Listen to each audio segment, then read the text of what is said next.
రాత్రి ఆకాశాన్ని శాంతిగా అలంకరించే సహజ ఉపగ్రహం. కోట్ల ఏళ్లుగా అదే పనిగా భూమి చుట్టూ తిరుగుతుంది. కానీ చంద్రుడు ఇప్పుడు ఒక భయంకరమైన ముప్పును ఎదుర్కొంటున్నాడు. అంతరిక్షంలోని ఒక మృత్యు శకలం నిశ్శబ్దంగా ముందుకు దూసుకెళ్తోంది. 2 నెలల కిందటే దాన్ని సైంటిస్టులు గుర్తించారు. అయితే ఆ గ్రహ శకలం కారణంగా భూమికి ప్రమాదం లేదని ఊపిరి పీల్చుకున్నారు. కానీ ఇప్పుడు శాస్త్రవేత్తలు మళ్లీ భయపడుతున్నారు.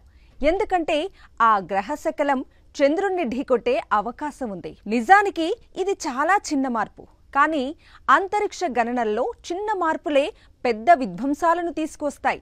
వైఆర్ 2024 అనే గ్రహ శకలం గంటకు 1000 కిలోమీటర్ల వేగంతో దూసుకెళ్తుంది. అది చంద్రుణ్ణి తాకితే ఒక భయంకరమైన విస్ఫోటనం సంభవిస్తుంది. చంద్రుణ్ణి ఇప్పటివరకు చాలా గ్రహ శకలాలు తాకాయి. అవన్నీ చారిత్రాత్మక ఘటనలే. మరోసారి అదే జరిగే అవకాశాలు కనిపిస్తున్నాయి. ఒక్కసారి మీరే ఆలోచించండి.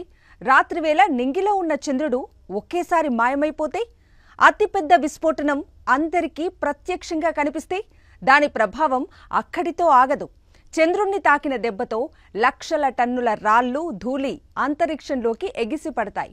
అవి భూమిని తాకుతాయో లేదో చెప్పలేము. కానీ ఆ విస్ఫోటనం తాలూకా గందరగోళం మాత్రం మానవాళిని భయపెట్టగలదు.